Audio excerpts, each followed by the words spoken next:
Guys, wow. Na malagkit siya. Tapos, nilagyan ko na siya ng 1 cup na coconut milk. Tapos, 1 cup ulit. Mag-a-add ako ng 1 cup. Wala pang apoy yan. Ako ng half cup na white sugar. Ito na salt para mag-balance yung kanyang lasa. Teaspoon na vanilla. Naka-open na yung ating stove. Ihahalo lang natin to para mag-combine na lahat ng ingredients na nilagay ko.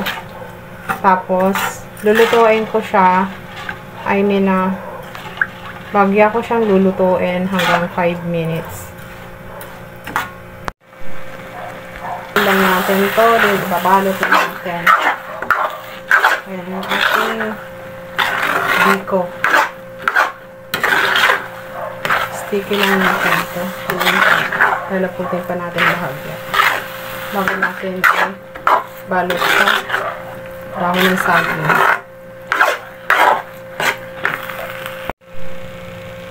So, ngayon set aside na natin to para balutin. Balutin na natin, guys. So, gagamit tayo ng takalang, guys. Form lang natin ng paganyan. Tapos, nagtataka yung iba, bakit baliktad daw ako maglagay. Yan ang natutunan ko nung araw sa lola ko. Ewan ko. Ganyan siya magbalot baliktad. Kaya yun lang sinabayan ko. Then, tupin natin yung dulo. Ganyan. Ayan na guys, yung ating suman na malagkit. Gumamit ako ng, ano ba ito? 1/3.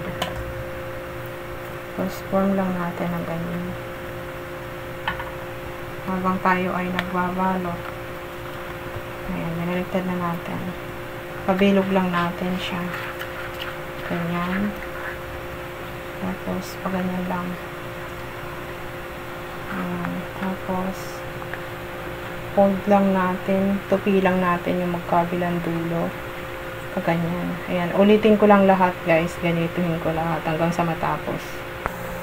Lalagay na natin to. Lulutuin natin sa loob ng 30 minutes.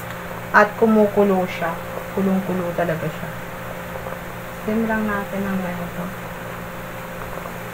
Guys, tatakpan lang natin. Lulutuin natin siya ng 30 minutes. Guys, set aside na natin to. Luto na. Natin kung luto na talaga. Para sure. Wow! Wow! Sarap guys! Luto na siya. Natin. Wow! Kain. Set aside na natin to kasi luto na guys. Ito na po yung finished product ng ating glutinous black rice suman.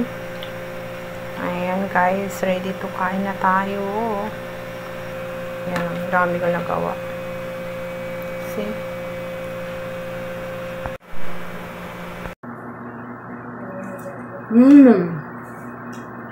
Yummy. Yummy suman guys. Sarap.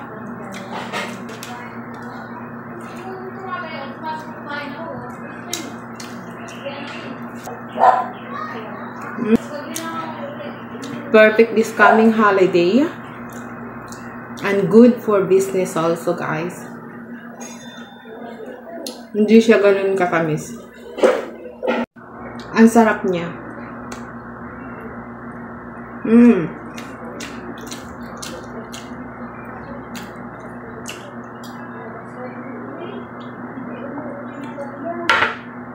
Thank you guys for watching. Please subscribe to my YouTube channel and follow my Facebook page. If you buy something, please click the yellow basket in my TikTok shop. Thank you guys. Bye!